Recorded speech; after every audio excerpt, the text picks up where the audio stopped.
पूजनीय संत समाज देवी और देवता सुने समझे विचार करे और अपना कल्याण करे। झील मिल झगड़ा झूलते बाकी छूटे न काव। गोरख अटके कालपुर कौन कहावे साव। हे भाई, ये संसार के झगड़ा में पड़ कर के सभी जो है झूल रहे हैं। ये झूलना से बचनी है। और गोरखनाथ बाबा जो है महापुरुष इस कल्पना के नगर में फंस गए। फिर दूसरे के कौन कहे। गोरख रसिया योग के मुँहे न जारी दे। मांस गली माटी मिली करो माजी दे। जो योग के अभ्यासी होते हैं, रसिक होते हैं, वो अपने शरीर के जो है तपाते हैं और अमर होने के लिए प्रयत्न करते हैं। लेकिन दुनिया में किसी के शरीर जो है अमर ना है। इसलिए ये सब के ठीक से समझ करके जान करके और अपना कल्याण करना है।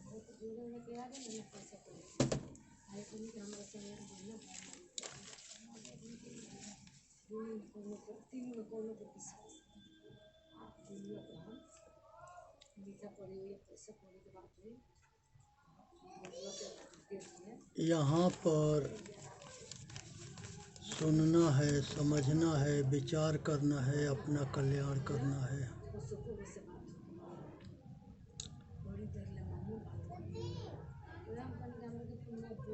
चंदेल वंश के जो राजा थे परमाल, उन्हीं का बनवाया हुआ तेजो महल है। उसी को शाहजहां ने जो है ताजमहल बनवाया था। आज भी उसके नीचे 21 कमरा है।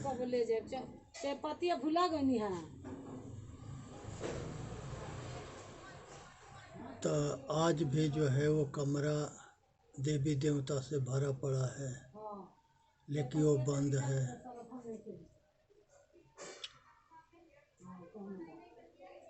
तो इसलिए जो है तेजो महल जो है ये राजा परमाल के बनाया हुआ महल था। जिस परमाल के लड़का ब्रह्मजीत थे और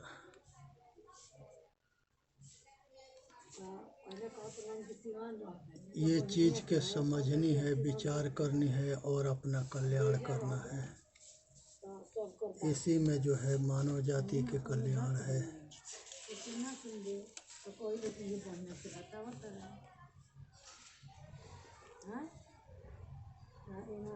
संन्यास, वानप्रस्थ, ब्रह्मचर्य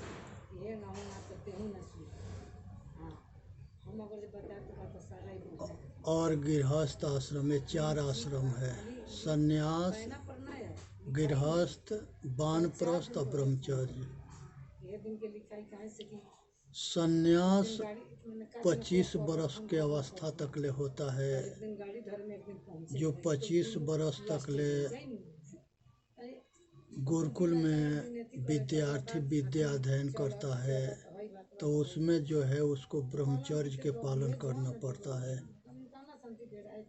इससे शरीर है मजबूत होता है, बलवान होता है और शुद्ध बुद्धि होता है। तो शिक्षा और संस्कार ये दोनों प्रबल गुरु आश्रम में सीखने के मिलता है। अब गुरु जो होते हैं वो अस्त्र शस्त्र में पारंगत करते हैं। तो आज जो है 25 बरस तकले जो है संन्यास में रहें और ब्रह्मचर्य को पालन करे, शाकाहारी रहे, नशा मुक्त रहे और अपना कल्याण करे। 25 से 50 बरस तकले गृहस्थ आश्रम होता है। तो जो 25 से 50 बरस तकले गृहस्थ आश्रम होता है, इस आश्रम में मनुष्य अपना कल्याण करता है और इसी में बाल बच्चे के पैदा करेगा, पालन पोषण करेगा और अपना गृहस्थी के संभालेगा। गृहस्थी से सभी के भोजन की व्यवस्था होती है, सारा व्यवस्था होता है। इसलिए गृहस्थ आश्रम अपने जगह पर सक्षम है सबके रक्षा करने में। तीसरे नंबर पर 50 से लेकर के 75 तक ये वानप्रस्थ आश्रम होता है। राजा महाराजा कोई गृहस्थी जो है अपने पत्नी के भी साथ में जा कर के और ये वानप्रस्थ में बैरागी बन करके साधन करके अपना कल्याण कर सकता है। चौथा नंबर जो है ब्रह्मचर्य है। ब्रह्मचर्य में खानी जाल, बानी जाल, ये दोनों जाल के त्याग करना पड़ता है। खानी जाल के अंतर्गत परिवार होता है, रिश्तेदार होता है, नाता गोता होता है, जहाँ तक ले संबंधियों सब इसी के अंतर्गत आते हैं। बाने जाल में संसार के सब धर्म ग्रंथ है, सतग्रंथ है, वेद पुराण शास्त्र कुरान बाइबिल सब ग्रंथ हैं। तो ये जो है ये सारे ग्रंथों के पढ़ लिख करके इसके पक्षपात से रहित होकर के अपना कल्याण करना है। तो इसलिए ये चीज़ को समझना है और अपना कल्याण करना है। इसमें मानव जाति के ही कल्याण है। ब्रह्मचर्य में मनुष्य के सब कुछ के रक्षा करना पड़ता है। बच्चों के विद्या अध्ययन करने का ज्ञान विद्या संस्कार अस्त्र शस्त्र में पूरा पारंगत गुरुकुल में होते हैं और सब ग्रंथों के अध्ययन करना, स्वाध्याय करना, सुनना, गुनना, रहनी गहनी सहनी होना। तीसरे नंबर पर नर और नारी ये दोनों जो है गृहस्थ आश्रम और गृहस्थ धर्म को पालन करना। ये सभी व्यवस्था गृहस्थ आश्रम में होता है।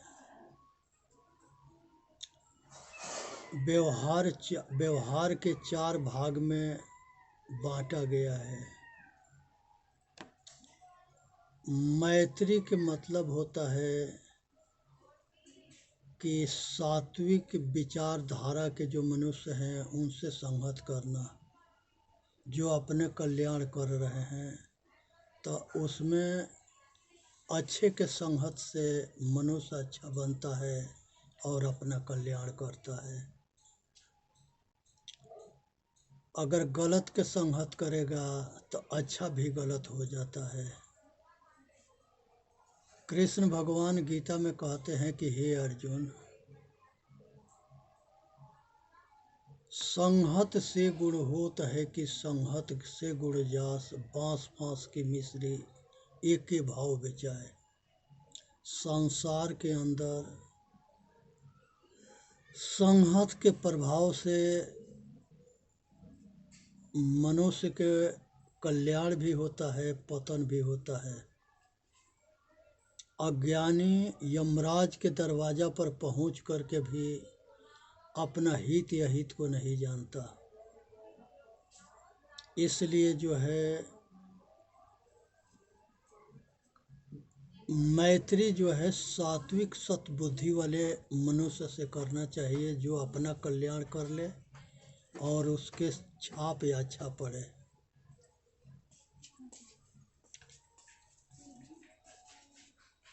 और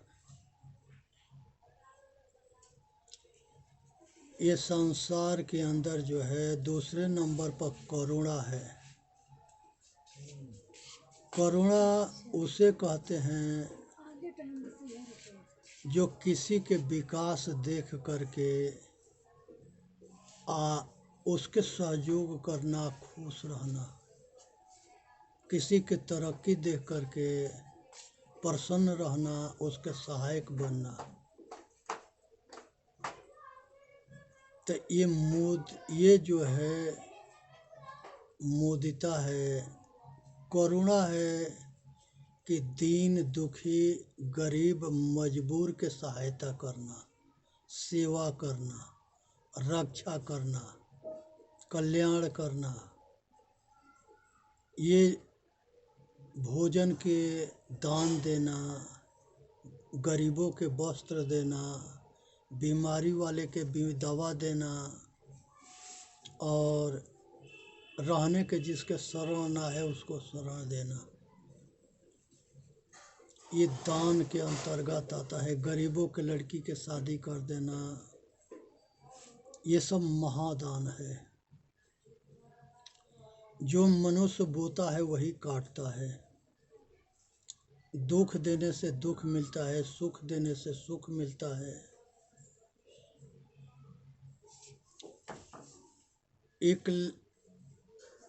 एक परिवार था और वो परिवार में जो है जो बूढ़े और बुढ़िया थे, तो वो दोनों के जो है मिट्टी के बर्तन में वो खाना देती थी बहू। वो सारे बर्तन के एक नाती जो था वो इकट्ठा करता था। उसके बाप पूछा कि ये किस लिए इकट्ठा करते हो? कहे कि इसलिए इकट्ठा करते हैं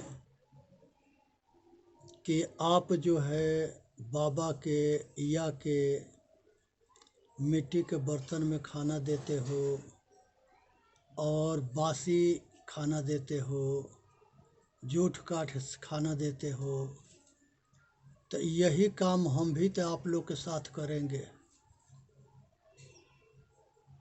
अब वो जा कर के अपने पत्नी से कहा कि इस तरह से जो है लड़का कह रहा है, ये सारा इकट्ठा किया है कि तुम दोनों जब बूढ़े होगे तो यही काम हम तुम्हारे लोग के साथ करेंगे। अब इसी पर वो सब सावधान हो गए और वो बूढ़ा बूढ़ी के अच्छे से सेवा करने लगे और अच्छे खाना देने लगे, अच्छे बर्तन में देने लगे। सब दिन दशा बदल गया। तो आदमी के जब नियत सही रहता है वह सुखी रहता है, नियत खराब होता है तो वो दुखी होता है। मनुष्य अपने कर्म से इंसान बनता है, तो जब इंसान बनता है तो सुखी रहता है, जब शैतान बनता है तब दुखी रहता है। तो इसलिए जो है हमेशा जो है अच्छे काम करना है और अपना कल्याण करना है। पुण्य कर्म के कमाई से दूसरे जन्म में अच्छे परिवार मिलता है, संपन्न परिवार मिलता है, अच्छे माता पिता मिलते हैं, अच्छे परिवार मिलता है और वही स्वर्गीय सुख है। ये संसार में यहीं पर सब कुछ है। सुख के नाम स्वर्ग है और दुख के नाम नरक है। सब यहीं पर है। पुण्य कर्म से आदमी स्वर्गीय सुख पाता है, पाप कर्म से नरकीय दुख पाता है।